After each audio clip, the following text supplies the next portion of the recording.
Well, old marketplace strikes again. Went on another long haul for an old Ford, so that's always good. Got to see a section of road I've never been on before, so made for a fun road trip and sightseeing adventure at the same time. And I got back at like 5 a.m. this morning, so that's when you know you did it right.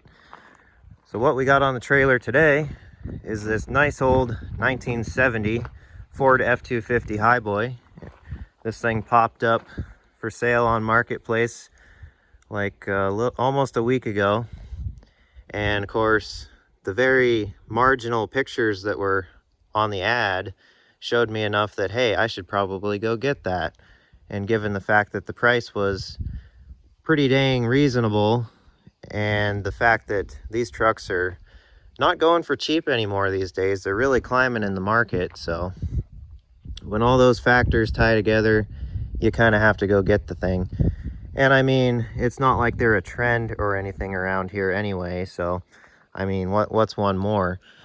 So we'll just kind of do a walk around and show you guys the truck here. Now, kicking things off, we've got a super great shape 1970 grill, and that's almost unheard of up here in Alaska because, you know, trucks like this, they get worked to death, they get beat up. The grills are always twisted up, bashed in, and broken out. And yeah, the plastic inserts are broken, but those can be replaced separately of the main frame. And the main frame of the grill is in great shape. The only damage is on the bezels around the headlights, and those can be changed, and these can probably be fixed. I mean, they're not that bad. But change out the inserts, and we got a nice 1970 grill here, so I'm excited about that. And same goes with the bumper. These things are always beat up, bashed in. People will hook chains on them and pull stuff and rip them apart. So a nice straight good condition bumper is another factor that just greatly convinced me that this was worth it. Same with this lower valence setup, whatever you want to call it. They're always beat up, and they're never straight, never true. They never line up with the fenders anymore. Same with these corner pieces. So I mean, this is all great condition. The marker lights aren't even broken out. This truck was pretty spruced up not too long ago. I would guess probably early 2000s. So that's probably the only reason it's in great shape as far as the cosmetic stuff. Now, I didn't see many pictures. I didn't have a lot of info to go by on this thing. I just decided to, you know, go on a giant road trip and go after the thing. But I got there, and to my surprise, she's got a Dana 44 HD front axle rather than just the regular 44 light duty axle, what most of these trucks came with stock. So that was a good surprise. I'm super excited about that. And another thing on this 44 HD, it's got the really early style small dial lockout hubs. So those are pretty valuable. You don't see them as much. So that's another factor that just greatly adds to this thing. So super cool. This truck came from the coast. I ran down to the coast, so it was quite a ways away. And unfortunately, down in that kind of territory, you get the terrible rust. But I mean, overall, I'm happy with it. I'm not really concerned about the rust. I got plenty of access to two-wheel drive bodies around here that can go on this frame or whatever I decide to do with it. But I mean, overall, it's pretty decent for coming from the coast. I've definitely seen a lot worse, and you know, she's a good one. Got this nice old heavy-duty bumper somebody's added on framework to run a pintle hitch, and then it's braced up to the frame, so that's kind of neat.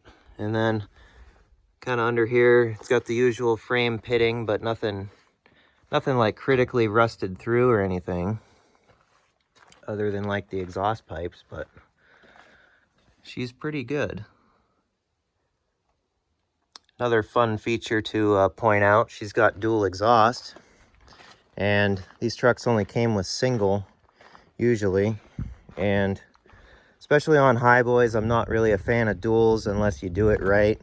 I prefer that they get tucked up, the pipes get tucked up along the frame so they're not hanging down, and you know, it doesn't look as good. So whoever set this one up did a pretty decent job. It's hard to do with the divorce transfer case in the way, and it seems like they worked around it pretty darn good, so that's neat. I don't know how good the pipes are going to be, but definitely provides a template if I ever want to copy it. The front and rear drive shaft are missing. I didn't get those. The guy told me this truck got picked up with a loader with forks, and the guy just went under it and picked it up and annihilated both drive shafts, so that's unfortunate. But anyways, now something interesting I will point out, she's got a C6 automatic in it, and as you can see, a homemade, well, not homemade, but professionally built drive shaft there from the transmission to the transfer case. Now, if you're familiar with 67 to 72 trucks, you'll know that F-250 four-wheel drives could not be ordered with an automatic. They either came with an NP 435 4-speed on the floor or a 3-speed on the column. So they were manual trucks only, no automatics. Now, you get projects like this where people kind of do what they want to them and they swap in all the stuff and change them over to a C6 or whatever automatic. So that's what happened with this truck, which, you know, so be it. I prefer my manuals, but, you know, kind of interesting to have a automatic highboy around, I guess. So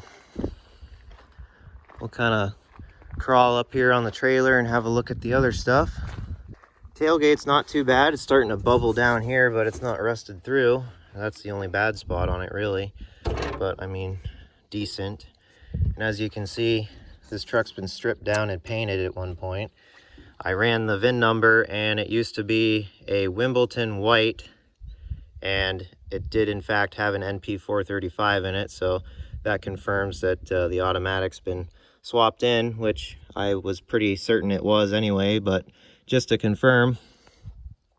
And yeah, somebody kind of just spruced this thing up at one point. The bed in here is actually really nice shape, and nothing's really bashed up or dented in. You get these support braces in here, and people will tie stuff to them and they get all ripped out and, you know, beat up. And then the front of the beds will get dented in and start touching the cab where stuff gets thrown in here. But I mean, somebody really had this thing fixed up. It's a shame that the coast weather got to it, but such is life, way it goes sometimes.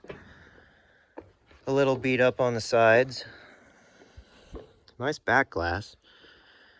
Now, something about being down in the coast, they get wild amounts of snow, like 10 feet or more at a time, and you know, things don't always get cleaned off, and this kind of stuff happens. So the roof is caved in, same with the hood, and of course the windshield's broken, but at least it's not, you know, totally out. It's still keeping some weather out.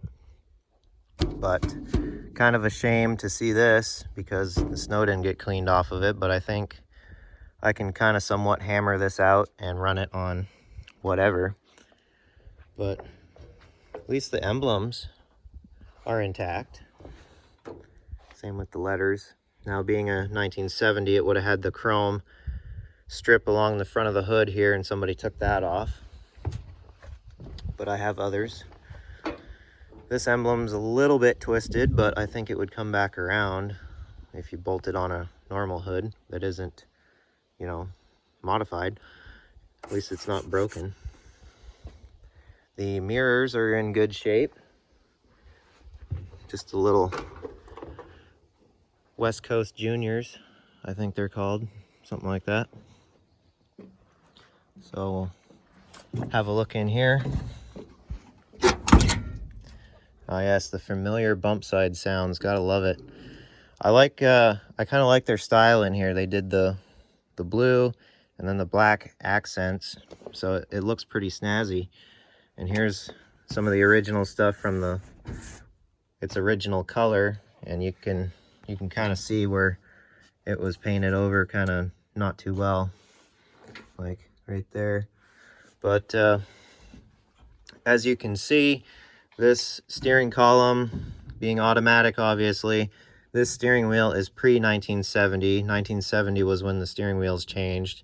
So this is 67 to 69 style steering wheel. And then you've got the ones without the horn ring or with the horn ring. This one being without. The 69 over there has a horn ring on that one. But anyways, you can tell it's somebody's custom setup. Of course, you can take the clutch pedal assemblies out of these cabs. They swap in between automatics and manuals. The cabs are pretty well all the same. And I bet if I pull that carpet up, the floor pan's been patched where the hole would have been for the 4-speed. Stuff like that. Of course, they have the hole in the floor right there for the clutch rod to go down to the Z-bar. Just things you can look for if you're wondering. But I kind of like their setup for sure. I mean, you got this added in vacuum gauge, got the older style cluster, and then an added in tack over here. It's a pretty nice job. And the biggest surprise is this dash pad is not even cracked. And I don't know how that's possible, especially with the windshield being the way that it is, because these things are always cracked and split up. And yeah, it's pretty surprising. And there's some more original color. They kind of spray painted the visors black, looks like. And yeah, the black door panels, glove box door, ashtray. Gives it a nice look. Of course, you got to have the gun rack. And then I see they did the headliner trim too. There's more original colors showing. So pretty neat. I like it. And then you've got the typical late 90s, early 2000s style added in sound system stuff. Got the cassette player there and the other speaker over there. So funny stuff like that, I guess. Mosey our way to the front again.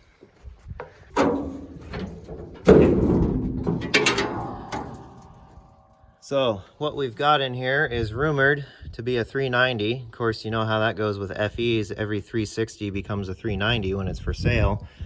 But you never know. It could be a 390. The way they've got this truck set up, it wouldn't surprise me that they threw a 390 in here to snazz her up a little bit. But we've got a 4-barrel intake with a 4-barrel Holly. So that's pretty cool. That's a lot of value right there alone. And we've got a later style dent side Ford distributor with electronic ignition, as you can see here. And the wiring runs around. And there's the box there. So that's kind of neat. And something else that's cool, she's got hooker headers on it. And these trucks have a cross member on the frame that goes like under the bell housing area. And I see they just plain old torch that out for the headers to fit. So that's pretty amusing. So yeah, things like that. My red 71 does not have that cross member, but all the other trucks do, I believe. So it's kind of interesting. I've seen some with it, some without it. Whether or not people, you know, do this type of stuff to them or not, who knows? But yeah, I mean, this FE is locked up. I was told this truck got rallied out on to the beach one night and the tide was out and they got it absolutely buried, and then the tide came in and swamped the whole motor. So she's had salt water in it, so there's probably not much hope for it coming back around. It might free up, you never know. Stranger things have happened. But I guess that's an attempt for a later video and a later time. But the spark plugs and stuff are out, so who knows. But nonetheless, a lot of good part value here. I mean, there's the headers, the intake, the carb. There's the radiator looks good. I mean, there's lots of good valuable stuff under here. We got boosted brakes, and looks like somebody's replaced the inner fenders, because I would really be shocked if these were the same ones, especially being a coastal truck, because you got all the rust everywhere else. These are famous for rusting out around here, and they just look nice shape. So I would say they've been replaced. The battery tray isn't even too bad. So I'd say she's had some money thrown at it. You get this rust up here, and then when they're really bad, they start going into the cab. But the reason these inner fenders rust out around the hood hinge area where they bolt on is the rain will come through the gap here in between the hood and the cab, and the rain will go down here and just run down and collect and rust out. So one design flaw to these trucks, even though every single thing about them is just perfect. That's one flaw, I guess.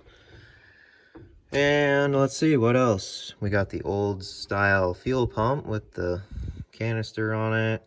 We got manual steering still, no power steering add-on. Fine with me, there's nothing wrong with those, and that's what I'd prefer to have anyway.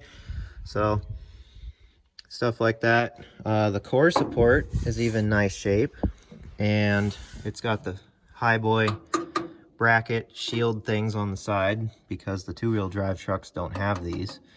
So that's neat, got those. And yeah, I mean, a lot of good stuff under here. I guess we can go over to this side and dig around through the passenger side of the cab a little bit. I haven't explored any of that territory yet. The Highboy front cross member isn't even, you know, too screwed up. A lot of times they're just absolutely mangled. And everything under here looks pretty darn good. Got the nice old big huge knuckles of the 44 HD. The tires are even decent. I mean, they're classy old BFGs. How can you not like those? I mean, just everything about this deal was right. More of the original things. The unfortunate bump side rust.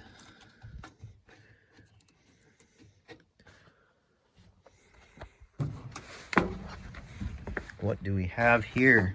What kind of trinkets?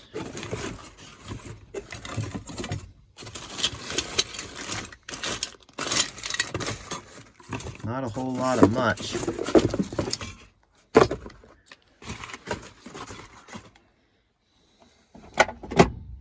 Oh, yep, typical old truck stuff. Fuses, things of the sort.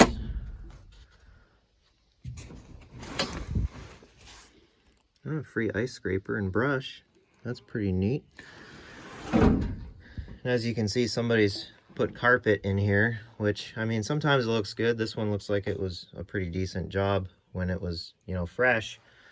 But I don't like carpet in old vehicles because more than likely things leak and the carpet just holds water and trashes your floor and rusts things out. So not really a fan, but you know, I bet it looked good in its day. We got a classy Dale Earnhardt air freshener or something there. That's horsepower added. Gotta do it for Dale, don't you know? But yeah, I mean, pretty decent truck. I'm happy with it. Kind of trinkets are in here. Just all sorts of good things. Not really, but yeah, and as you can see, the bed's not all bashed into the cab. Pretty surprising.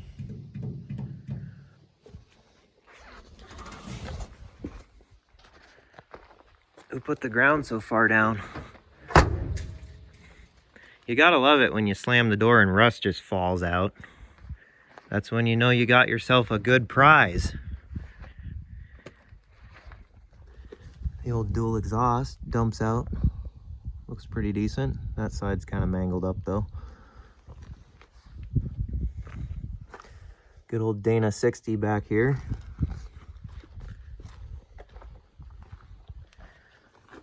Dana 24 looks all right, but I've yet to crawl under this thing and, you know, rotate things and such.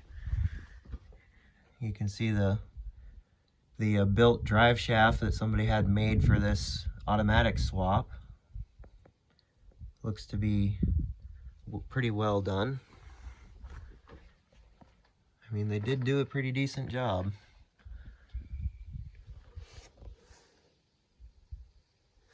Well, anyways, I know a lot of you guys like this old Ford content, so be sure to let me know down below in the comments what you think of this one. I think I did all right. I'm happy with it.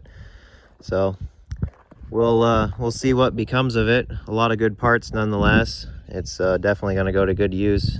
I'm not quite sure what I'm going to do with it yet. I know for a fact that I want the 70 grill and the bumper and all that front stuff for the crew cab out back, because that is a 70, and I figured I'd, have to drop the unholy amount of money to buy a brand new grill for that truck once I start building that. But I think this one will clean up good enough with some new inserts in it and bezels around the headlights, and it can be used for that truck, so that'll be good. And definitely really cool to have another Dana 44 HD around, so that's going to come in handy at some point. So yeah, hope you guys enjoyed, and be sure to like and subscribe if you like this kind of stuff. Check out the merch store down below, and yeah, till the next video, I'll see you guys later.